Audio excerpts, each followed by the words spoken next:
Hello guys, and welcome back again to another Minecraft video.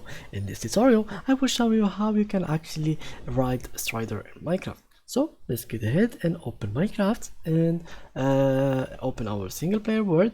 And just so you know guys, this tutorial will only work for you if you have the Strider in your gameplay. If you don't have Strider, you can't really ride it, as you know. So now let's open our world and let's go to Nether. Yeah, I think we're probably going to Nether, so let's go get some obsidian and let's see if we can find some striders in Nether. So like so, something like that. Let's search for flint and steel, and let's go to Nether. As you can see, let's wait a little bit while the world will reload, as you can see, and let's look for a strider. I don't think we will find any strider here.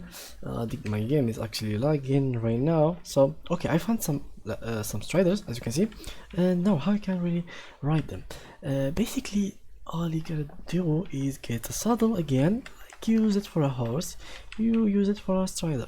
So now you could put it on him and you wait for him to move, because basically you can't really make the strider move for you. So all you gotta do is like put the saddle on his head and then wait for him to move for you. Will you ask me, why does Minecraft add the saddle on the top of the strider? Why did it add them?